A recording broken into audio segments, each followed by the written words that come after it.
Testing, well, there she goes, my brethren. Yeah. I welcome then out there. We'll just go. Do what? 1, 2. And let's close with. Switch it.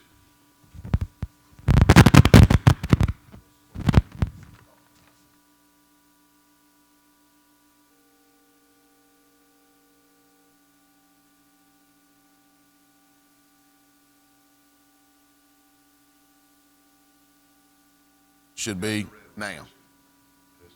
Test. Be on the left. There you go. 1, 2. Testing 1, 2. Good to see you this day.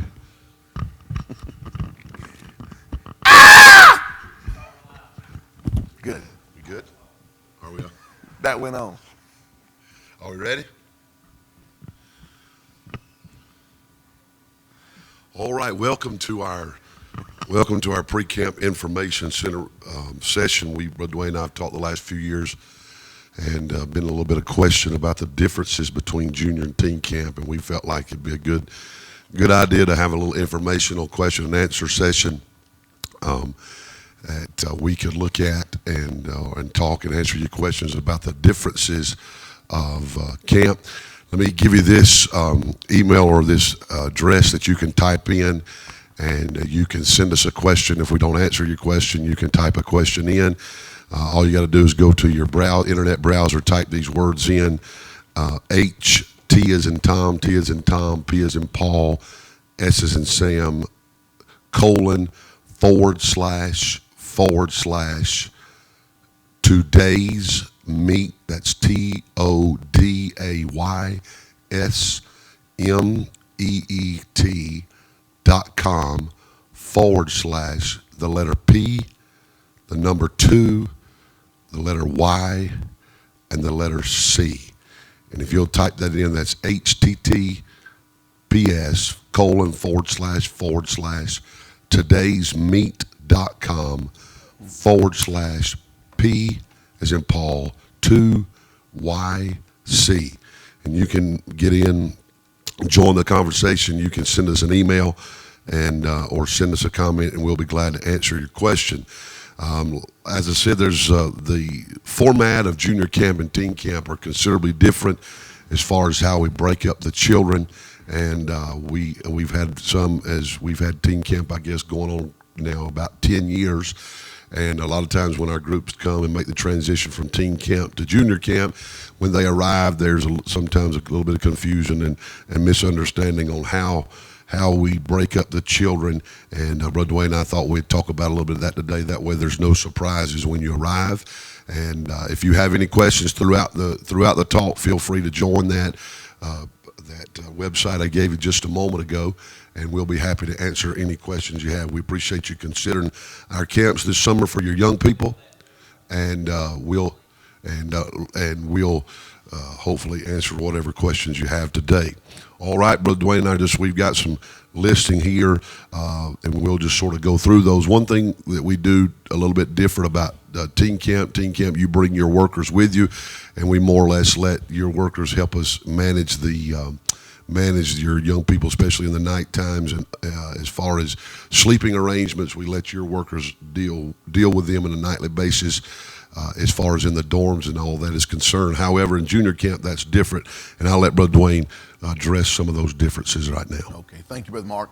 Well, first of all, let me say this about junior camp, that because of the age and the maturity of those young people that are there, we feel like it's very important that we maintain a much tighter environment from a security perspective. So all of our volunteers are trained. All of our volunteers that are over 18 years of age have had background checks run. And we prepare them, we background check them, we test them to make sure that they're going to be qualified to be in the environment with your children, and we just don't allow anyone to come in. We actually have a controlled environment. When your children arrive at camp for junior week, we actually divide the children by their gender and by their age. And then they are assigned a cabin leader and 2 assistants. There will be a 3-person team that will actually stay with your children in that particular age group 24/7. They stay with them at all times. They sit with them in the services. They eat their meals with them. They stay in the room with them at night, and they are responsible to make sure that they are that your children are accounted for at all times within their 3 days with us at junior camp. We don't want a junior camper to wander off. We don't want a junior camper to get mixed in with another group and us be trying to figure out when we're missing one. We want to make sure that your children are accounted for at every moment during the time they're there. So from the time they register and we get them in the dorm until you pick them up and take them home, we have them in that environment, Brother Mark. Absolutely. Your children's safety is our primary concern while they're with us, and making sure we do our best to control every bit of their environment, even at night. And what we do this both at teen camp and junior camp. We have Brother Gary Chris. He's former military, and he patrols the property at night to make sure there's no unwanted guest on the property that would endanger your child, because your child's safety is our utmost responsibility while we have them. And we're trying to do our due diligence to make sure that our workers have been screened, make sure our workers have been trained, to make sure that the proper procedures are followed while your children are with us. Right, and we actually do a full bed count, Brother Mark, every night, where every child, and frankly every registered adult, is accounted for every evening before we close down for the night, just to make sure that we've not that a child has not slipped away or walked away or wandered off. We want to make sure everybody's safe. Even in junior camp, just an example of, we don't even let the children go to the bathroom by themselves. They are escorted to the bathroom, and the worker will wait on them until they are finished, and then they bring them back. We try not to. It's our goal for your child never to be unsupervised at any moment during their stay with us. Right, and even if they slip out of the service to go to the restroom, we either escort them with 2 leaders, or we have a bathroom monitor that would also be in there just for your child's protection. We want to make sure that your child's not only even protected from other children if some circumstance or situation arose. And get it, that statement, Brother Dwayne, there, even from other children. You say, Brother Mark, why do you divide them up at ages? A 7-year-old boy doesn't need to be in a dorm with a 12-year-old boy. As much as we strive to impress in these children's minds that the dorms are not a wrestling venue, it seems like, especially with boys are concerned, at some time or another they will find themselves shoving and pushing and having a good time. But so we want to make sure that physically and developmentally they are around children of their own age. We will strive to do our best. If there's multiple children from the same church, we'll do our best that they're not just stuck on there by themselves, especially the younger ones. But we can't we do our best to do that and try to do that. But our purpose is to make sure that the kids are around children of their age. That way, when they are in cabins, that we don't have any accidents or anything, because you've got an older, heavier, more physically developed child with a younger child who's might be weaker. So that's one of the reasons we break them up in the ages that we do, as they compete in games and things of that nature. That's an even playing field, so to speak. Right, and we might add this too. The way we handle junior camp is based on 20 years of experience in the camp ministry. And one of the key things that junior camp is going to afford your child that we can't really do in the teen camp environment is building a relationship between their cabin counselor. We don't use cabins anymore, but we still use the terminology. But the 3 individuals that will be with your child's group at all times. Our policy is that by the end of the first afternoon of camp, that they have to have your child's name memorized. They're to learn their child's name. They're to build a relationship with that child. That takes care of a lot of the homesicknesses. They tuck them in at night. They pray with them. And if the Lord deals with their heart, we actually have those young people qualified that they can talk with them about eternity, and spiritual matters, which is, of course, the reason you're sending your children to camp in the first place. So that relationship, to this very day, some of the young people that have helped me through the years will be in a hometown or in a particular place, or go visit a church. Maybe they're even a preacher now in some type of ministry. And young people will come up to them now, maybe even young adults over a number of years, and they'll say, "Oh yeah, I remember you. You were my cabin counselor." And a good counselor will make a lifetime impact on your child, even though they're just with them for basically 72 hours. An example of that, my own son, when Brother Dwayne was hosting junior camp at Sand Mountain some years ago, my oldest son, who's 14 now, Riley, and he attended Brother Moore's camp there at Sand Mountain, and a young man by the name of Titus Chris was Riley's camp counselor that week. And even now, Titus has grown, got married, and has his own family now. And if you were to see Riley, if Riley were to see him, whatever meeting we may be in, if he sees Titus, Titus made such an impact on Riley. Even now, Riley will make his way to Titus in whatever meeting we're in and hug him and tell him how much he loves him because of the impact that Titus made in his life. And even another example, Brother Levi, one of our preachers that who's now grown and married and he's an educator here in our hometown. He's our night speaker and helps us really as far as the moderation of junior camp. Has a lot of responsibility there. Many years ago, he was one of Brother Dwayne's counselors at Sand Mountain. Absolutely. And Brother David, our youth pastor, same thing. Here, Brother David helped and as a camp counselor there. So we've got a lot of folks who've got a lot of experience and that want to do they're not getting paid. No. They're here to make a difference in your young person's life, and because they love young people and want to see their heart changed and molded and shaped in the image of the Son of God. So I think the great, as Brother Dwayne said before, a little bit of the upside of junior camp and the way we do it, there is a relationship that can go a lifetime between these kids and their camp counselor because of the time they will be with them continually. Mm-hmm. Once they arrive, once they're assigned to that camp counselor, they will be with them until they step on the bus to go home on Wednesday. And I think it's an opportunity for them to forge some relationships that will last to eternity. Absolutely. Not uncommon to see both the counselor and the camper crying on the last day of camp just because they're having to say goodbye to each other. Absolutely. Keeping that in mind, that is why when you look at some of our materials and our documentation, we point out that we request that the young people be left with their camp counselor, not if a parent happens to attend the service or maybe a parent has come in as a chaperone for their group to bring them in, and they not take them out during the service and sit them with them because, number one, that cabin counselor then loses control of that cabin, and that's something that we really can't afford to happen.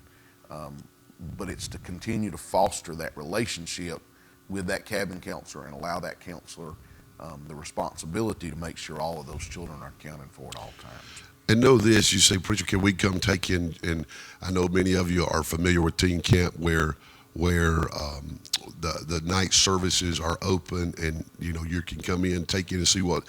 Junior camp is that same way. However, I think some things need to be taken into consideration. It's, your child, and if it was going to be upsetting to your child to see you in the middle, especially if you have a younger one and this is one of their first times away, seeing you could disrupt their whole week. They might not be homesick, but if they were to see you come in and have a lot of contact with you, it could upset them, which makes it very difficult sometimes for us to calm them down, get them ready to sleep. You say, well, what if my child has a problem? I promise you, and Brother Dwayne will say the same thing. If your child has a problem, we will call you, Brother Moore or myself or Brother Levi, Brother David. One of us will call you. We want camp to be a good experience. We're not here to be hard on your young person, to be difficult with them. If they get upset and we're not able to console them, yes, we will try to console them. We will try to make make their stay enjoyable. But we won't call you first thing. If they're upset, we're going to try to console them, and if they're unconsolable, then we'll see what we can do. But I would just say use great discretion. You're more than welcome to come. We want you to see what we're doing. There's nothing. We want you to see we're open book. But I would just say your child, and if there would be if maybe your presence would be more detrimental to their week, I would say use great discernment in that. And as the children get older and it's their second or third camp, it's not going to be an issue for them to see you. But if you've got a 7-year-old who's never stayed with anybody outside of their grandparents or an aunt or uncle, and this is their first time away, if you do come, I would be very careful how visible you are in there. If you feel like that it could disrupt their enjoyment of camp. So I just, in junior camp, that's a little bit, we would just add a little bit, I guess you would say, just use great discernment and knowing your child and knowing how it would affect seeing you. And as they get older, as I said, it won't be I think I've seen some of the older ones, they've been 2 or 3 years, their parents come, their parents' feelings almost get a little bit hurt because they don't want to talk to them.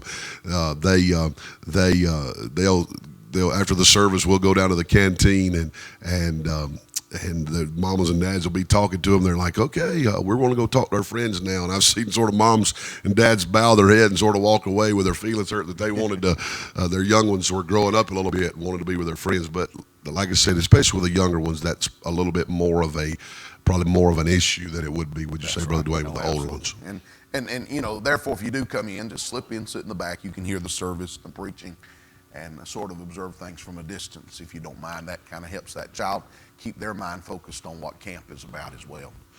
And know this, Brother Dwayne was talking about our security. One thing probably we want to address, Brother Dwayne, we don't, Right. If you do, let's say you do come to camp, we ask you, if you do come to camp and see your children, adults that have not been screened are not allowed in the dorms. Absolutely. And that is for the protection of all of the children, not just your children.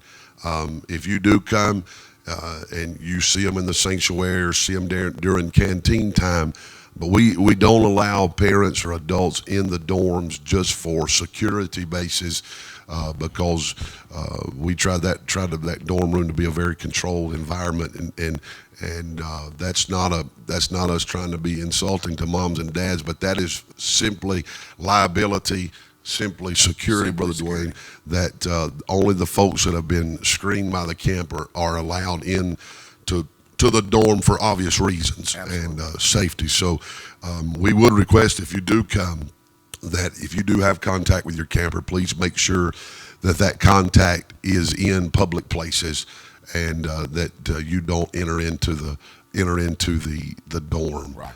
During that time. That's right. After registration finishes, of course, during registration, parents and adults are helping their children bring their luggage in and so forth. But after that's finished at about 11 o'clock on Monday, those dorms become off limits. And that goes really for church chaperones as well. Absolutely. Those that come with their church. If you register as a church chaperone and request it, we will provide you lodging. We have in another building from where the children are staying in a private room.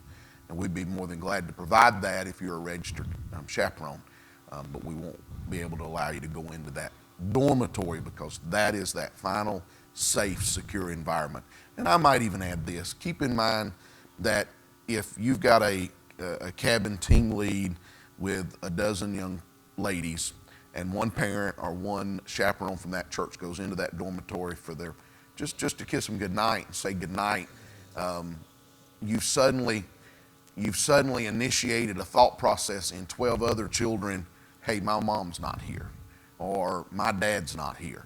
And so that really puts that cabin leader in a difficult environment. Right. Not your child may be fine, but the other 11 children may be having issues at that point. We want to avoid those issues. And so we produce an environment that's comfortable to them. You know, it's milk and cookies before they go to bed and a short devotion and prayer with each kid. And I watch our cabin leads tuck them in and, you know, that kind of thing. And it's a real comfortable environment for those couple of nights they're away, and we need to keep it that way. And again, safety of our utmost goal. We want to make sure that your children are in a safe environment while they're with us, and especially in the atmosphere of the day in which we live, Brother Dwayne. That's just something that we have to take into account.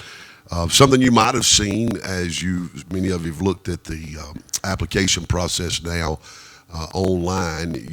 As you look at the shopping cart that's on there, you might have seen the canteen money. You say, how does canteen work for my child? What kind of monies do I need to send with my child to junior camp? Everything that your child will do at camp with exception to the canteen, is paid for in their registration. Any activities that we do is covered in their camp registration fee. However, at night after service, maybe on a hot afternoon, we may open the canteen. Now, the canteen menu is a little bit more limited in junior camp, Brother Dwayne, than it is in teen camp. But we do handle canteen just a little bit different than we do in teen camp. Teen camp, the kids come, they keep their own money, they pay for it as they go. However, in junior camp, the way we do it as a protection from the little guys losing their money or it being misplaced in the dorms, when you check in, we will actually create a canteen account for your child. If you register online and you add $20 to their canteen, we will actually create an account with them, have a card that tells them how much money they have, right. And they would produce that as they go to. They'll have Gatorades, Cokes, candy bars, that they can candy, all types of candy that they can get at night after the service or during the day during a hot afternoon activity. They can go get a Gatorade or a water, whatever, a bottle of water, a bottle of Coke or whatever kind of soft drink they like. And what they will do, they will just deduct that as the week goes. And at the end, if there's any monies that your child has not spent, which is sometimes a very rare thing, teenagers hold on to it a little bit more. The juniors are wanting to spend it all on the first day. But if there are any monies left on their card account, we will give that back to them or their church chaperone at the time of their departure on Wednesday afternoon. There will be an occasion we do take up an offering during the week. We will have a missionary, Brother Gene Trask, is a missionary to Honduras is what I was thinking, and he'll be with us. And we do normally have give the opportunity for the campers to give toward the missionary. And what we will do at that time, we will give the kids their card that shows them how much money they have on their canteen account. I think one of the most touching things that I've seen by Dwayne in camp is watching these little guys get a heart for the work of God. Absolutely. And take something that is theirs that they could use for their own benefit, right, and take monies off of their canteen account and give toward whatever mission project we have for that year. Right. And I think that's a great thing. We're teaching them that giving to the Lord's work is sacrifice. They're taking something that they would use and that would be a benefit to them and saying no maybe to what they would want and giving it to the work of God. And they will have the opportunity to do that. I think we do that on Tuesday night. Normally on Tuesday night, they would have an opportunity to give toward the mission fund, and they would take that out of their canteen funds that they would have with them at camp. Right. Brother Mark, they don't have to keep up with any of that. Their room lead, their cabin counselor will have a little flip notebook that's got a page for each child and keeps up with how much they get every time they go to the canteen. That only works, of course, because that cabin counselor is always with those children. Right. And so you'll have some idea. Everybody always asks, how much should I send with my child? I can tell you they'll probably spend whatever you send, all right? And we just use the proceeds from the canteen to go right back into the camp. Nobody makes anything off of it. Your soft drinks are going to be 50 cents. Your Gatorades are going to be $1. Candy bars are going to be $1. Smaller candy probably in the 25-50 cent range for the junior campers. Depending on the year, we might offer some ice creams or something along those lines. Teen camp, of course, we do hamburgers and French fries and nachos, Brother Mark, but we don't do a whole lot of that during junior camp. So. Last year during camp, just a funny anecdote. My youngest son Carter is in junior camp, and Carter is the giving of my two boys. He is very open-hearted or soft-hearted, will give. And I told Brother Dwayne when we got ready to give to the shoemakers last year from Africa that was with us, I said Carter's just got an open account at the canteen, and I was afraid of what he was going to sign to give in the offering because I would have been bound by what he gave. I thought, my word, he'd give $500. But what a blessing it is for me to see my own son in camp and participate in that. And I think it just touches my heart to see them do that. And what a blessing. Do you remember I want to think in junior camp we raised $950 approximately out of the 125 campers we had last year. Raised about $900 in the junior offering, and we used that to challenge the teens. We told the teens, man, the juniors have raised $900. Now there's 400 of you. What are you going to do? And do you remember what we raised in teen camp? Between the two, about $2,500. So we raised about $1,600 for missions last year, and I think that's if we can instill that in them as a young person, Brother Dwayne, I think that's part of what we want to do. We only get your child for 3 days at junior camp and 4.5 days at teen camp. And we want to send them back. We're not trying to build a legacy for the camp. We're trying to build a young person that has a heart for the things of God, and a heart for worship, a heart for the ministry, a heart for missions. Absolutely. Just a love for the Lord himself, and send them back to your church on Sunday fired up and ready to have a testimony time or sing in the choir or do something for the glory of God anyway. And I think let us reiterate, that's our whole point, is not to take your child away. Our purpose in camp is to be an additional means for your children to grow in the Lord and make them a better church member, make them a better child, make them a better servant. That's our goal, is to see them grow in their Christian walk with the Lord and be effective in their local church. Brother Dwayne and I both are local church men, and we believe if the Lord's going to do anything, he's going to do it through the local church. Well, and last year, Brother Mark, we had young people in junior camp, older young people, but we had young people in junior camp that were surrendering to ministry, that had a heart to preach or felt like God was calling them to do something else. And, I don't mean this arrogantly, but I believe as a team that we are sort of uniquely qualified to assist them with that. I started preaching when I was 10. Brother Mark's been in ministry since he was a young man in his teens, and that's one of the reasons we turn around and try to invest in these young folks. Absolutely, Brother Dwayne. If you have any questions, our emails are on it as far as how the canteen or anything like that will work. Feel free to contact Brother Dwayne and myself with that. Junior campers, they do come on Monday morning. We've got some great activities, fun times. We use our activities in the afternoon to sort of bridge the gap between the services, because I think our goal and our focus has always been the services and the preaching of the Word of God and the worship. But we will have some fun activities for them to be a part of. Let's say this. Your campers, I guess this is now more than it has been, not necessarily been more of an issue in teen camp, but if your child were to have a cell phone when they arrive, that cell phone will need to be given to their church sponsor, whoever it is that's brought. If you want it left with them, we will keep it. But kids are not allowed to have any kind of technology, laptops, iPads, iPhones. We feel like video games, anything.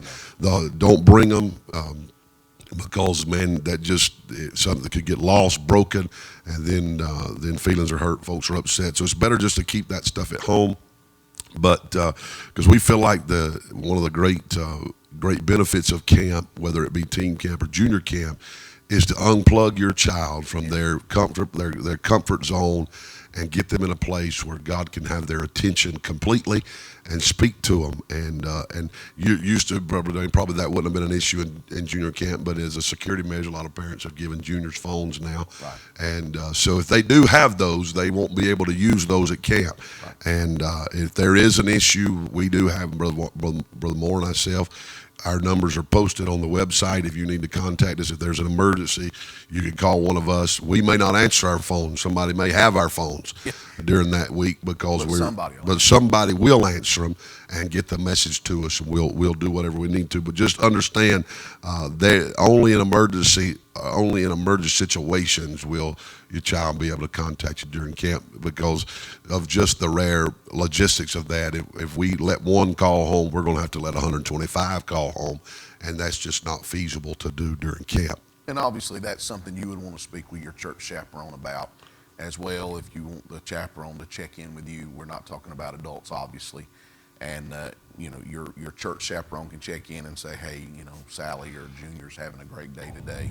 and they're fine if that makes you feel more comfortable. But make those arrangements with your church chaperone, not expecting your child to call in. Right.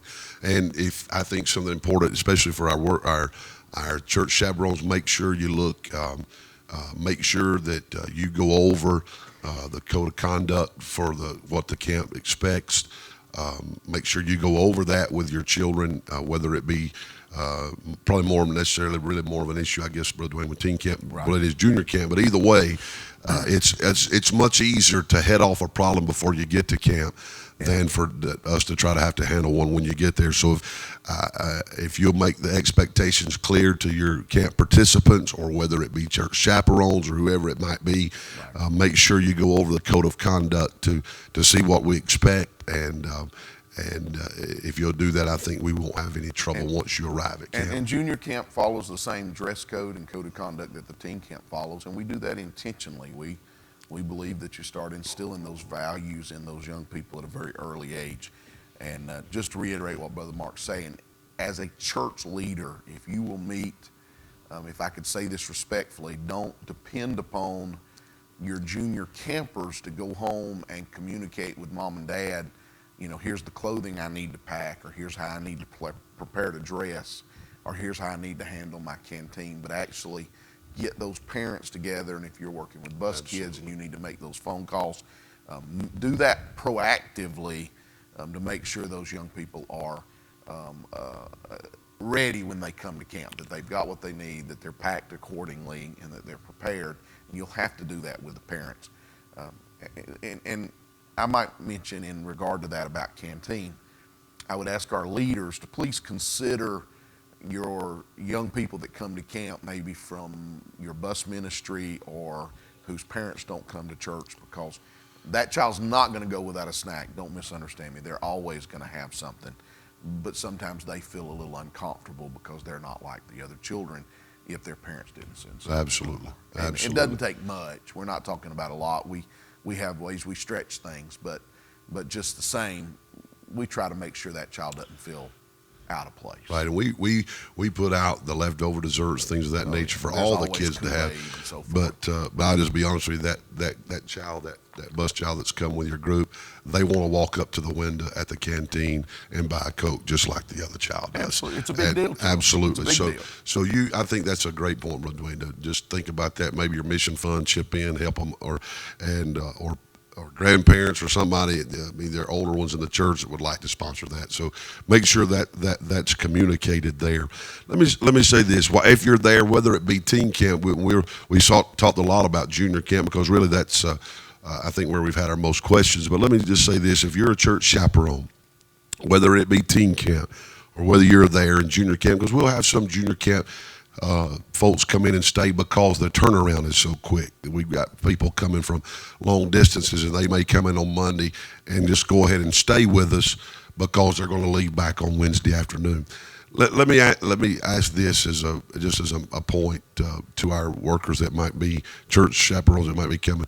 If you see something that was to concern you with our staff, or whether something that's one of our young people that are working with us, helping us, if you have an issue with that, come see Brother Moore and ourselves. Please treat our staff with respect. They're not getting paid to be there. I'll be honest with you, our kitchen staff works harder than anybody on the place. They start many times at 5 in the morning, and they work all day through when we're starting church. Many times they're cleaning up the kitchen. And 8,000 meals last year. 8,000 meals. Not counting canteen. And I know Brother Dwayne, Miss Melissa runs the kitchen. His wife runs the kitchen during junior camp, and my wife runs the kitchen during teen week. And we're not trying to. You say, well, man, why do you do it this way? Well, we've learned a few things over the last 10 years, and I would just ask you, please treat our staff with respect. If you see them handling themselves in a way that will be questionable, please come see us. We will address that. Absolutely, we will address that. But I would ask you, if they're telling you something, they're probably telling you what we've told them. And so if you would, please treat our staff with respect, because they're there to serve you, serve your children, and make sure that your the camp experience is good. But they're also there to provide some continuity and structure for your children that we have charged them to do. Absolutely. So if you'll do that, I think we'll have a great week. We don't very rarely have issues, but there has been some through the years, and that will happen. But just know this, Brother Dwayne and I both are very approachable, and if there is a problem, we'll do our best to resolve it as quickly as possible. Right. We have your child's best interest along with another 400 children. Absolutely. We want to make sure that they're well taken care of. Absolutely. And if there's special needs, I mean, we have a young man in our own church that is blind, and if there are special circumstances that we need to be aware of, please let us know, and we will try to do that before camp. Before camp. Absolutely. We can accommodate you better if we know a few days when we're setting up before. If you arrive, we're going to do the best we can, but you can help us by making it. Absolutely. If you let us know, we will make sure that those special concerns are addressed, and our staff knows those. So I think, Brother Wayne, anything else we need to cover on junior camp? Maybe if you want to go through the activities for this year. Okay, on Let's Monday, talk about that. we were changing a little bit, doing something a little bit different this year with a junior camp. On Monday, you'll arrive between 9 and 11. And at 11 o'clock, we plan to have lunch at 11 o'clock on Monday. And then after that, we've rented a facility in Gainesville, which is about 25 minutes from the camp. There's a military school that has some very nice athletic facilities. As far as an indoor track facility, they have a basketball gym. We'll be able to use their soccer fields for kickball, other inside games in case the weather's bad. Also, they have a swimming pool. And if your child would like to participate in the water activities, we will have multiple lifeguards, trained lifeguards that we pay to contract to come in and swim, be there with the children. If your child does want to participate in that, if you feel more comfortable with them having swimmings, pack their swimmings. We'll make sure their camp counselors will be with them. There will be boys with the boys. That will be segregated. Only boys will swim with boys. No mixed swimming. And but your workers, as well as not only the cabin leaders, but even some adult leaders, will also be there to make sure that those are safe. But if you want to pack swimmings or whatever, they will have the opportunity to swim for 30, 35, 40 minutes during that day. That'll be much like our intention is to make the Monday, Brother Dwayne, much like a field day, much like a field day at school, and we'll work on that. We'll bring them back and have lunch, and then the activities that they've really enjoyed the last couple of years. On Tuesday afternoon, we've got a local place that has some of the inflatable jumpies and that are water oriented, and man, they just love them. I get in the Duncan booth and they just enjoy. I holler and carry on, and we have a great time and play with the kids. But that's what we'll do on Tuesday. We'll have the jumpers, and they'll actually set those up at the camp. So you will want to send some clothes with your children. That's all right that they get wet. And honestly, that Tuesday they're going to get muddy. Because when that grass gets dirty, there will be some mud. So don't make sure you send them some. I would say for the young girls, make sure you send them a dark top, something they could wear when they get wet, that it won't be immodest. And most of the time they send a swimsuit. Yes, and they can wear a swimming clothes underneath their outer clothes. So that's what we're gonna. That's our plan for the activities during junior camp. I would just make note of two things. One, we carry the children off campus in buses that we provide, and we are very careful with head counts and controls. So we'll make sure your children are taken care of, escorted right into a very enclosed environment at Riverside, and then brought right back, and they're accounted for every step of the way. But the pool, particularly the jumpies in the water, that's just water hose wet. But the pool, particularly, obviously, as a parent, that's your decision about your child swimming. Just be sure that if you do not want them to do that, that you identify that on their registration form, and we'll be glad to accommodate. Absolutely. You say, well, I've already turned in my registration. Send us an email, and we'll make that attach a note. Absolutely. When you send the hard copy of your registration with us, we'll make sure that's the case. And this is our first time providing that for the young children. And if you don't want them to, that's no problem. They will be able to take part in other activities. However, we have found that water's sort of refreshing on a hot summer day. It seems to refresh the children, and so we're going to. That's our plan this year as far as junior camp is concerned. Absolutely, I think that's great. Teen camp's a little bit different of a bear in itself, Brother Dwayne.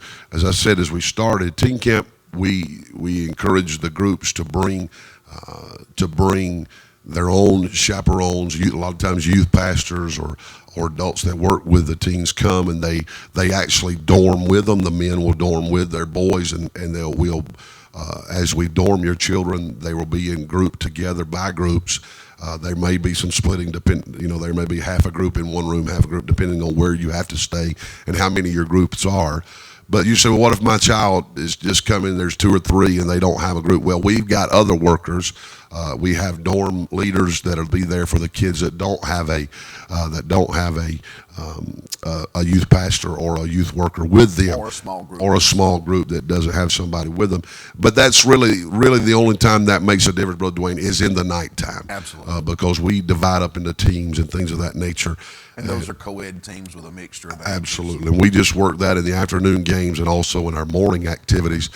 That's the only time that's really an issue. So, but when they come in, we will dorm them and put them in their rooms. And the youth, a lot of times, the youth pastors that come with them are actually our team leads that we use during teen camp. But they'll have multiple children from multiple churches on their team, and we mix those up to really force the teenagers to get to know somebody else from another church. If you didn't do that, they would stay with their group, not talk to anybody outside of their group primarily. But that is the purpose for that, is we do that. Our activities this year for teen camp a little bit different.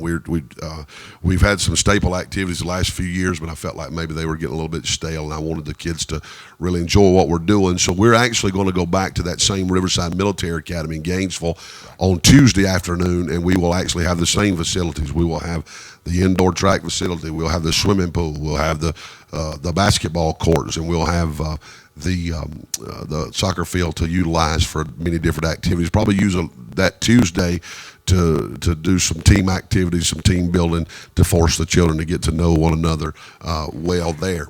Well, it kind of gets them out of their own comfort zone, which, believe it or not, always makes a huge impact in the Lord being able to speak to their heart. Absolutely. And we want to do that on Tuesday so they can make new friends and get to know them throughout the rest of the week. That's right. But if we can get them to let their guard down a little bit during activities, and we play crazy games and embarrassing games. And you say, why do you do that? Well, it does have a spiritual aspect in my mind, because if we try to knock the pride out of them while we're playing games and they're not afraid to embarrass themselves, well, when it gets church time, that some of that's already been sort of taken away. That defense, that outward shell has been taken down, and sometimes I believe they respond to the voice of God a little bit more. So that's what we'll do on Tuesday.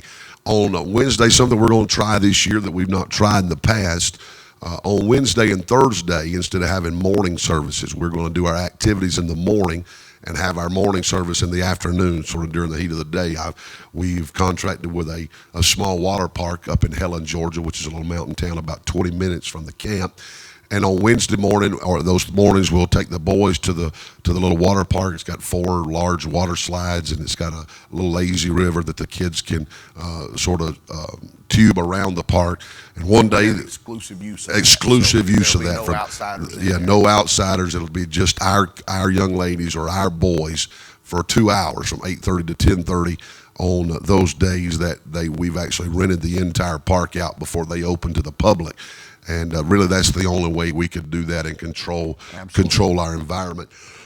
Excuse me. We want to control our environment for protection and safety and exposure, but we also want to control our environment for our own standards. We Absolutely. want to make sure that we can maintain our dress standards in that environment. Yeah, and the folks there have been very kind to do that. So what we'll do when the boys, let's say the boys were to go to the water park on Wednesday, we've rented another facility right here close to our church, between our church and the camp, a recreation facility that's got 2 gyms, a softball field, a football field. We're going to have volleyball, basketball, softball, kickball, all kind of little things that the girls can play. They really enjoyed that last year. And then what we'll do the next day, whoever didn't get to go to the water park will get to go to the water park, whether it be the boys or girls, and the other group will go back to that facility again.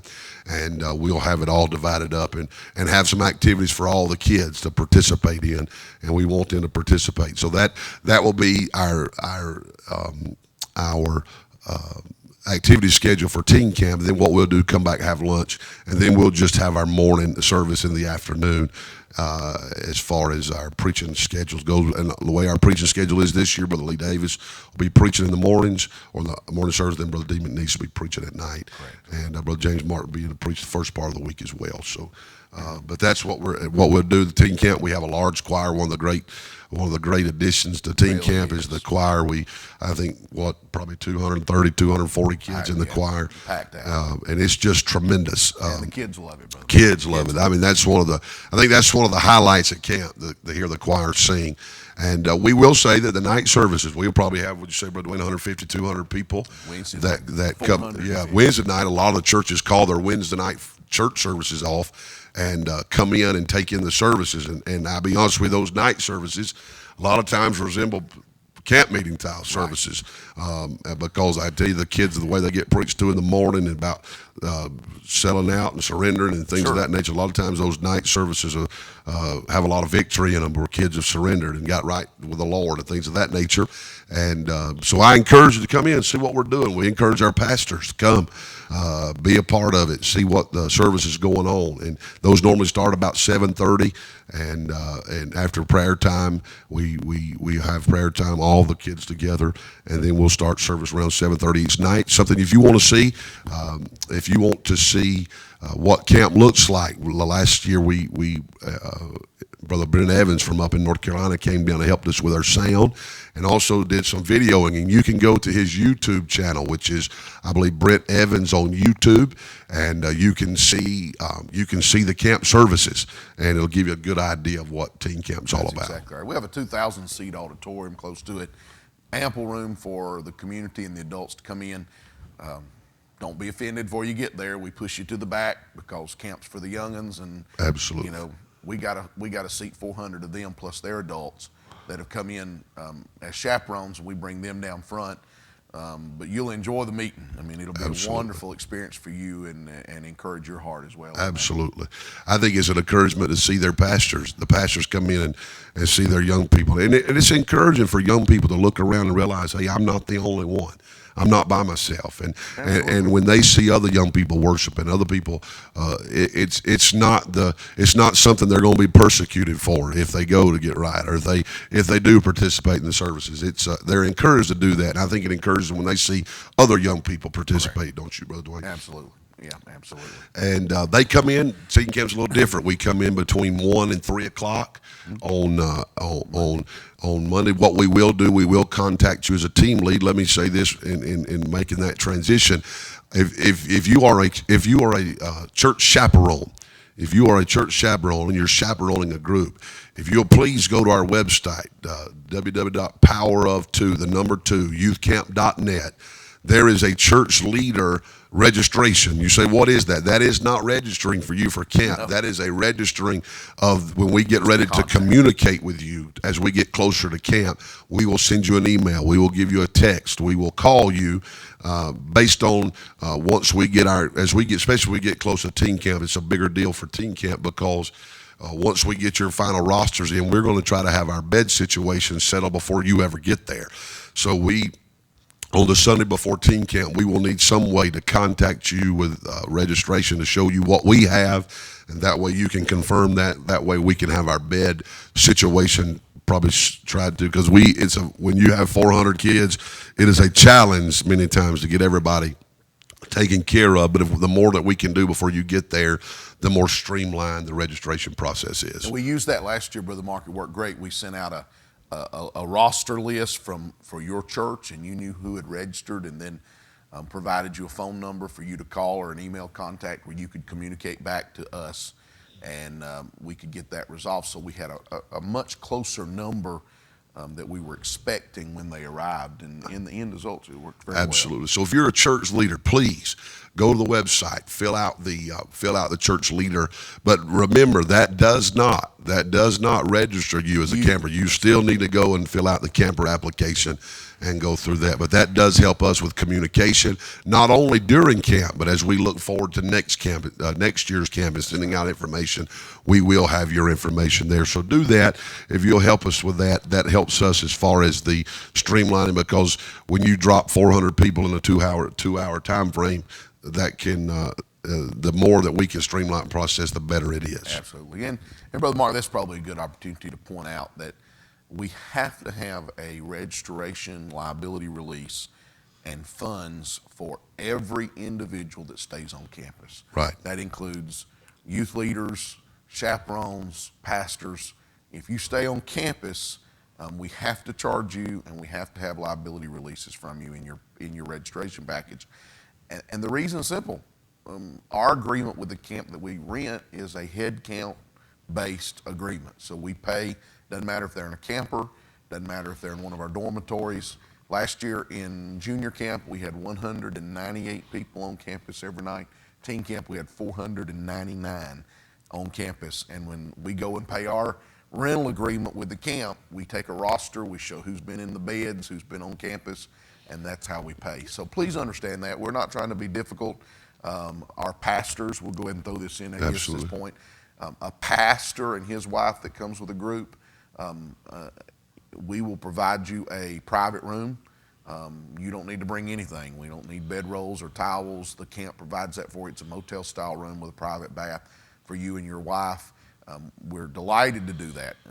And to be honest, for $155 a piece, you couldn't pay for a motel in the middle of tourist season in Helen and Cornelia for that kind of money. Middle of Helen, I think the motel rooms in the middle of Helen. I booked one for a pastor the other day because I think it was $170 a night at a nice motel. And you won't. I mean, 2 double beds, private bath, towels, washcloths, bed linens, pillows, the whole 9 yards. We'll have everything you need as a pastor. But we do need you to register. And if you don't register, we don't have access to that information. Absolutely. And we want the pastors to come see what we're doing. And if you're watching this and wondering, do I want to come? If you want to come check it out before you, and I can understand I think Brother Leland Frazier came last year. He wanted to see what we were doing.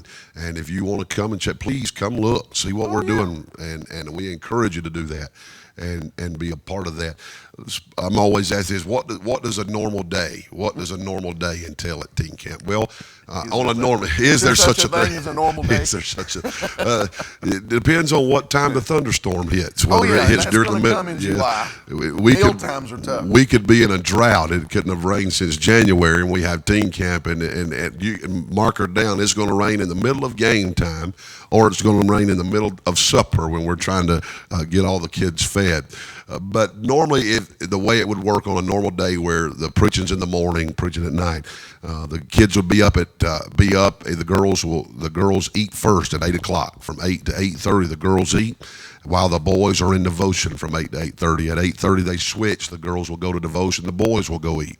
Then there's a little time after the 9 o'clock hour. There's a little bit of time for them to go back and straighten up their dorm rooms and make sure those are kept clean. We try to do dorm inspections to make sure that the dorms are maintained in a livable fashion. They're never going to be clean. It also makes sure that your child gets back at least 95% of his clothes. That's exactly right. The Good Samaritan Fund, the places that take clothing, they like to see camp clothes, because we've got suits, we've got shoes, we've got blue jeans, anything. We could outfit a large family probably. But then about 9:30, 9:40, we start playing the games, the team games in the building sanctuary. That we do that for approximately an hour, and then after that we'll have the morning service that normally takes us up to around 12:15, 12:30. They eat lunch from 12:30 to 1:30. And then at 1:30 to 2, we have what we call PDT, personal devotion time. A child they have to be somewhere that we can see them with a Bible or praying. We feel like it's an important thing to teach them. They need to have a daily devotion, daily walk with Christ. And so we have that time. Normally between 2 to 4:30, we have afternoon activities. We come back from 4:30, maybe 5:15. The kids are offered the opportunity to get ready for church. We let the ones who are singing in the choir try to eat first. Normally supper's around 5:15. And those kids that sing in the choir normally eat first. The ones that aren't singing in the choir can come after that. We normally have choir practice between 6 and 7, and 7 to 7:30. We'll have prayer time, and we have seen that prayer time go on, Brother Dwayne, after 8 o'clock. Oh, absolutely. And you say, well, what if we're there? Y'all going to start? We'll start when they get done praying. And I tell you, I've said it before, if the Lord will show up in their prayer time, if a young person can learn that they can pray and God meet with them in prayer, he can meet with them anywhere. That's right. And so after they get done praying, we have the service. Normal service lasts 7:30 to 10:15. At least to that. We're not in a hurry. No. You say, well, what if I'm an adult and I come in? If you need to leave, have at it. But we're not going to, those services, that is why we're at camp. The activities are great and we have a good time, but that preaching and those services are the focus of camp. After whatever time we get out, Brother Dwayne and I'll make a call about how long that we always give an opportunity to go down. And it takes a while. When you've got 400 kids going to the canteen, it takes a while to get them all served. Plus but 300 plus 300, out of the community there. We have a little bit more of an extensive lineup in the canteen: hamburgers, French fries, nachos, ice cream, every kind of candy you can think of, Gatorades, drinks. And you say, well, what do I need to bring? Teens are going to probably spend about what you send them. So we normally suggest $20, $25 a child, because they'll, at different times of the day, we'll open that up so they can get them a drink. But that's a social time that we give them after service, and depending on what time we get out, we'll see how the lines are moving, and then we'll normally get in the bed. Normally, I'd say between 12:15 to 12:30, right, and then they're up again. And once they're in the bed, we go through every dorm, every room, and we do a full head count. We make sure that every child is accounted for. And I think it's important that we mention here to the leaders: do not switch rooms without us knowing, because when we do a head count, we know how many kids are supposed to be where. And if that head count's off, nobody goes to bed till every child is accounted for.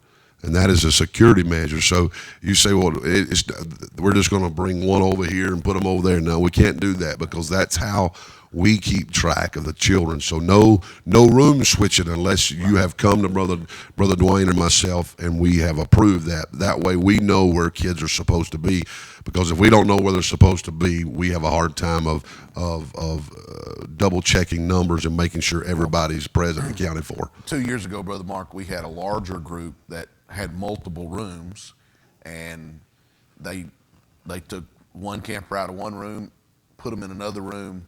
Didn't swap two, they just took one and moved them over. Ended up there was two girls that had decided to share a bed.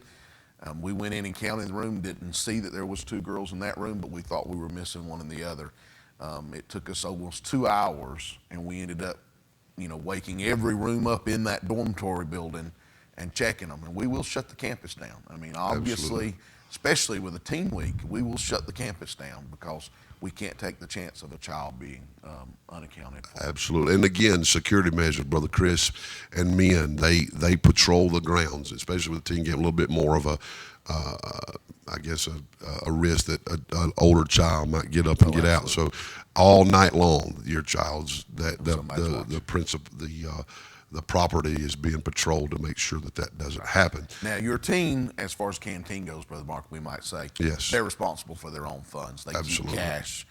If, in fact, you choose to use our PayPal system or send a check, we will just simply hand them that money back, and they'll be responsible for it. We don't keep it on tab or on account. Absolutely. And they will also have an opportunity during the week to give. And I think it's important they learn to give. Absolutely. And so they will have an opportunity within the camp. Sometimes we take up special offerings for different things. Maybe one year we raised some money for some church hymnals that we use in camp, and the kids need to do that again. Yeah, the kids responded greatly. So they'll have an opportunity to give to the missionary that's there. So if they want to bring some money to give in there as well, DVDs will be available. As Brother Brent will be making the pictures and things of that nature, so we'll have pictures available, and the picture DVD and CD are wonderful. sort of instills the memories of camp. We always go through and have a picture. Brother David helps us do that and does a fantastic job. And one of the highlights of camp is on Friday morning when we get together, and except when they make fun of me at the end of the ones.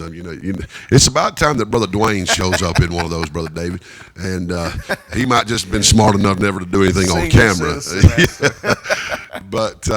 But we all get together and we actually encourage the kids that take pictures at camp, and they do that. Oh yes. And they take their pictures, and throughout the course of the week, Brother Martin will ask them to bring their camera cards, the little and SD they'll cards. put those camera cards. Plus, we're taking some pictures ourselves, and those are all accumulated. And there's literally, Brother David, hundreds of pictures on that DVD and little video clips of silly times and serious times and spiritual times that the kids love because they get to take it back. Absolutely, and I encourage it. Every group ought to have a pictures, Ed.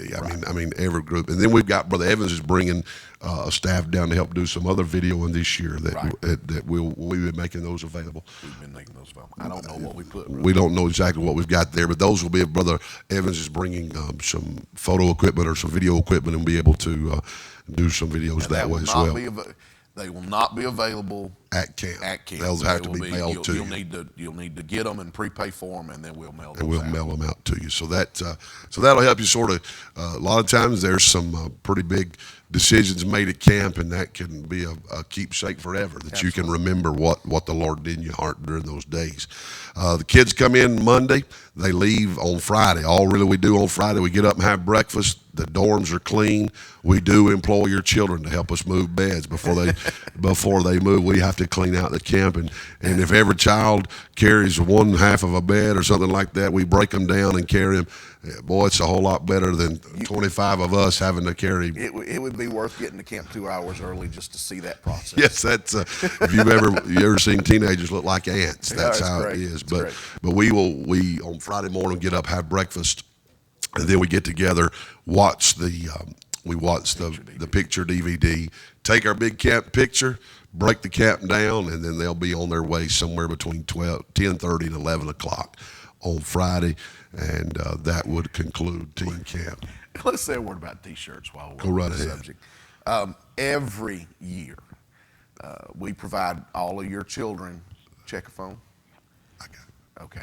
All of our children are provided a T-shirt, a camp T-shirt with our theme and our color scheme for the year.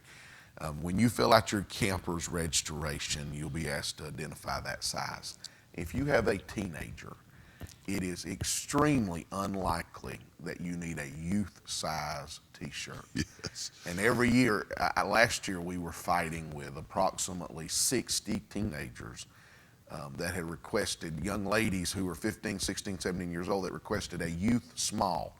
My son is 5. He wears a youth small. So please pay attention to that. We want to make sure that we've got a shirt for your child, and we do. We somehow or another manage to work that out. But just pay attention up front to what size shirt you're ordering when you fill out your camp registration. Youth leaders, go over that. Make sure you check that a little bit so that we can make sure we've got the right ones. It's something we've probably taken account of. A lot of times, the T-shirts have really become a big deal. Kids deal. like them, and even parents like them. And we don't mind a bit in the world getting a T-shirt. But if you have any inkling that you would like to have one, it really makes our life a whole lot easier. If you would. There it is on the shopping cart that Brother David has put in the website. There is the option to purchase an extra T-shirt, and it really helps us if you can do that, because when we deal with our T-shirt, the provider, they really work with us tremendously about getting them there. But it just makes it a lot easier if we know that ahead of time, because we can make sure and it not be rushed, and you can get it while you're there at camp. And so if you do that, it would be a blessing, and we can make sure you get that. We also have the staff shirts, and we have people that ask if they can purchase a staff shirt.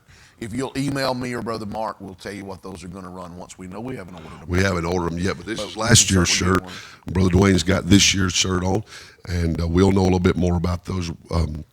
And a lot of times we the adults like to have those. They're comfortable shirts. We wear them a lot during camp. To give you a perspective, we went through 900 shirts last year. 900 T-shirts and then about 100 staff shirts. Absolutely. So asking you to do something in advance to help us with the sizing is important. Absolutely. We're talking about a huge undertaking. We got a message asking about the check-in and check-out times of both camps. For junior camp, check-in is at 9 to 11, and they leave at 12 o'clock on Wednesday. We provide them with a sack lunch as they get on the bus. That way they can get back. Many times that helps people get back for their Wednesday night service. Because they've got a distance. Absolutely. On teen camp, they come in, check in from 1 to 3, and then they check out at around 10:30 to 11 on Friday morning. When everything's broken down. So those are the check-in and check-out times for both And the camps. reason they're early, just to be honest, is we don't try to have a Friday morning service because we have groups that are coming as far as 12 hours away. Right. This year, we've actually got a group that's probably going to be at camp from Kansas and one from Colorado. That's a long way. That's a long way. Of course, they're not going to make it in one day, but they've still got a long way to go. Long way to go. So we let them get out there. So that's a little bit additional T-shirts. If you want to get one, those are $10 a piece. If you want to get an additional T-shirt, and that is on the shopping cart, you can choose to pay. If you pay online, you can just add $10. You can choose that, or if you're sending a check and bringing that with you. T-shirts will be an extra 10. Every T-shirt's $10. Right. And I'm pretty sure the staff shirts will be $35. Yeah, about $30 to $35. So, if you have any questions, my brother Dwayne's email is more Moore Dwayne Duane at earthlink.net. Right. Mine is Mark Stroud at windstream.net, or you can email me at markstroud at wahoobaptistchurch.com, and we'll do our best. Probably during, feel free to call us sometimes during the previous days of camp. A lot of times, sometimes email's the best because we might not have it during the pre-camp days of trying to get back with you. It may be a late email or something, but if you want to call, leave a message, we'll get back to you. If you have any questions about registration, please let us know. Brother David and Brother Levi have really helped us this year, and as we're streamlining that process, and we can make, if you're having difficulty, let us know, and Brother David or Brother Levi will get with you and help you get your group registered. And that just helps us and provides. Why people always ask, why pre-registration? Pre-registration allows us to make our planning as far as food, especially with food. Absolutely. And T-shirts. And the question is always, if I pre-register, do I have to pay then? If you can, that's a blessing. If you can't, it's all right. But we need, even if you don't have the money for pre-registration at that time, register your children, bring a check to camp, mail a check later. But we need to know as quickly as possible about how many kids. Even and if you have not even registered your children, if you've got an idea, a rough number of how many you may have coming, send one of us an email just so we can. It helps us plan. It's hard to plan for food when you got 200 pre-registered, but you think 400 are coming. That's exactly right. So if you can pre-register, it helps us. We'll fill 5 trailers from Sam's, and we have a transfer truck come in from our wholesale provider for our 2 weeks camp. It's Absolutely. a major undertaking logistically that really makes a big difference when we know a reasonably solid number on that. Right. Let me mention this while we're kind of discussing this. We get this asked every year because some of our groups do come in from a pretty good distance away about coming in on Sunday afternoon, Brother Right. Mark. And here's what we can do for you. If you have junior campers and you want to bring them in on Sunday night, we can do that. There will be a $5 charge per camper, per adult, and out of that we'll provide them a light breakfast on Monday morning. And the only thing we would ask is until registration gets underway that your church chaperone kind of keep up with those young people that morning. Right. We'll have adequate teen camp. If you'd like to bring your teen campers in on Sunday night, that'll be fine. What we'll do for them is $10 a person. We'll give them a light breakfast on Monday morning, and then we will give them a burger, fry, and drink at our canteen around the lunch hour, because we don't have a meal on Monday till supper. We always open the canteen up as young people are arriving sometime around 11:30 to 12:30 or 1, and we'll give them a ticket that will get them a burger, fry, and drink included in there. Right. So a couple of things coming up. But I need to know that. Yeah, we need to know that prior so we can make arrangements and know that you're coming in. So we make sure we are there and we normally are, but make sure we've made arrangements. Something we got coming up that we do each year before camp that sort of helps Brother Dwayne, especially with the Mission Kids program, on Sunday afternoon, June the 29th. Yes. At do we go 3:30. 3:30? We'll have what we call our God and Country Rally, where we invite a lot of our local churches that are around that come in and take part of that service. Pastor Keith Allison will be preaching again for us this year. And we celebrate our heritage as Americans and also our Christian heritage.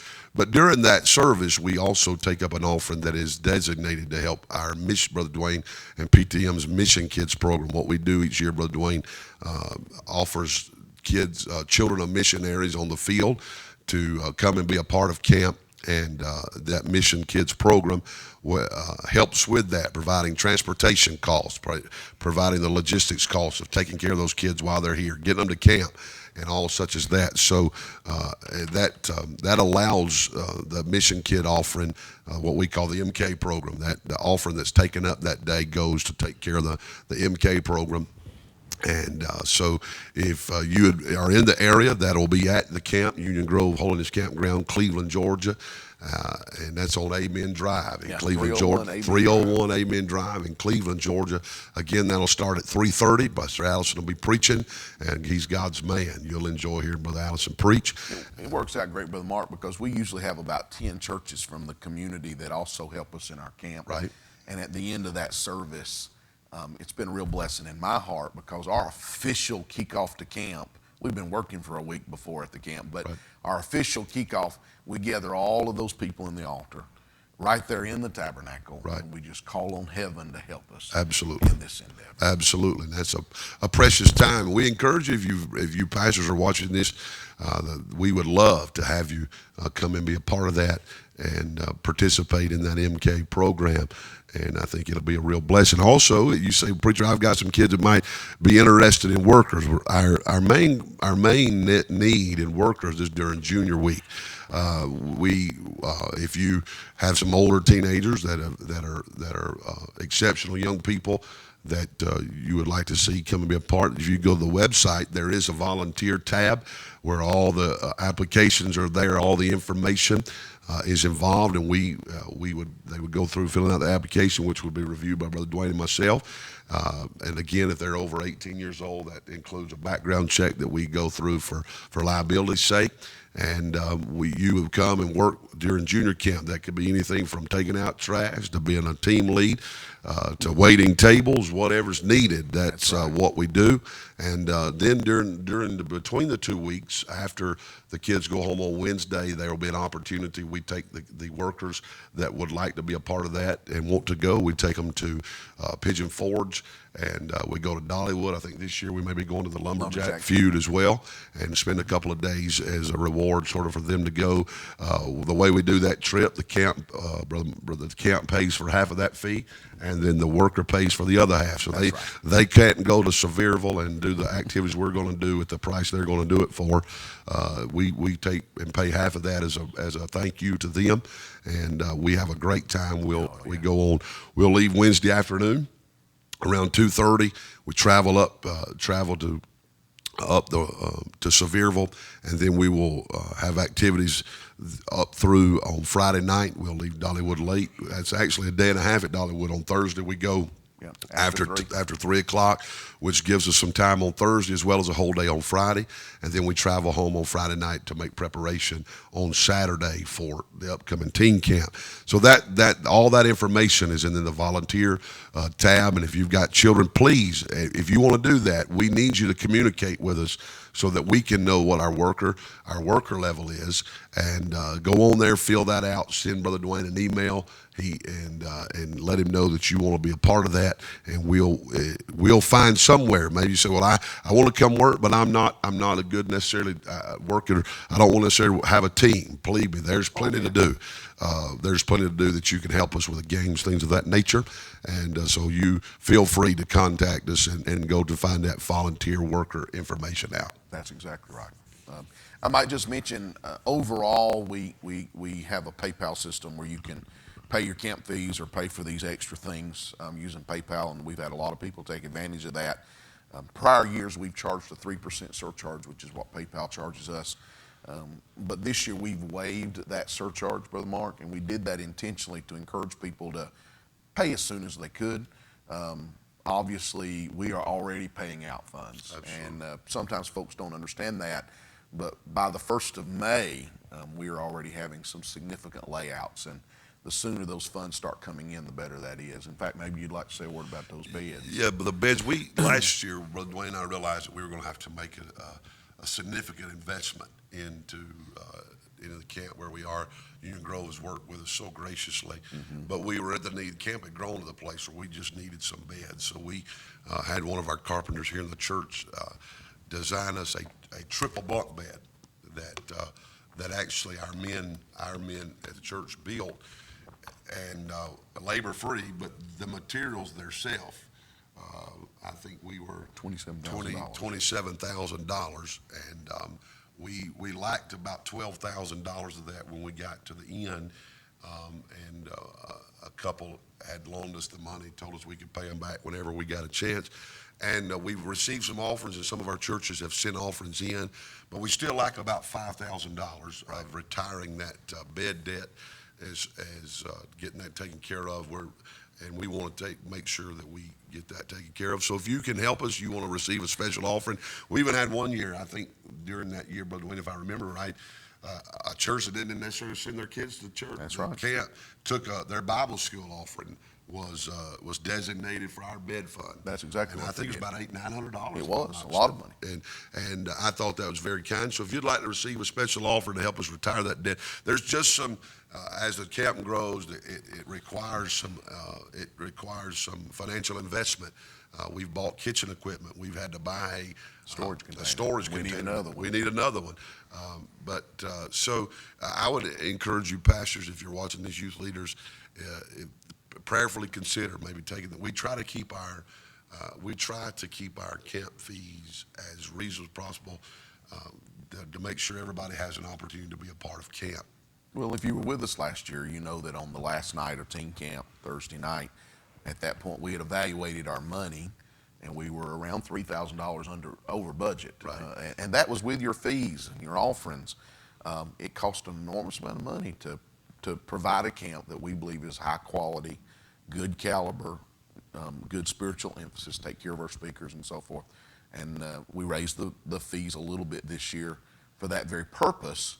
Now, we'd like to head that off so that we don't find ourselves in that predicament. Right, and if we close, as you said before, there are some costs that we have to pay throughout the year to be able to provide that.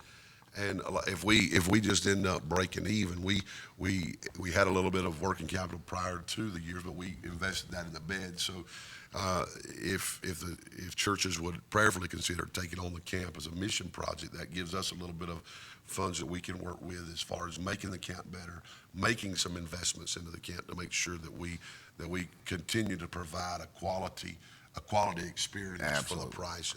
And again, we try to keep it. Just we always ask, just so you know, Brother Dwayne and I do not take an offering out of the camp. We everything that goes toward the camp itself, and we want to take care of our speakers and be good to the men of God that come, and we also want to provide a great experience, and the activities cost, and so. If you would prayerfully consider maybe taking on the camp as a mission project, $50, $100 a month, it would greatly benefit us going forward. We have somewhere in the range of 60 churches that participate in some degree of camp.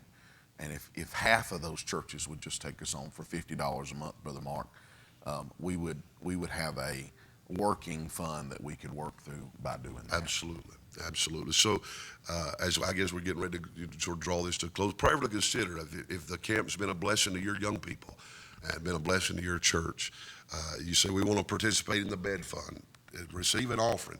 If we can retire that, that'd be a great blessing to us. We'd get that taken care of. There is a donation link on the website. It's also available on the shopping cart. If you want to make a donation of different amounts, you're welcome to do that. But we appreciate you considering our camp for your young people.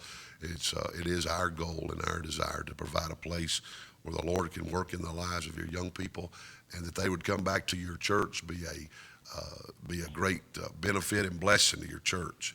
And we do thank you for considering sending your kids to our camp. Have any questions, feel free to contact Brother Dwayne or myself. All the information is there on the website, www.pbcamp.org.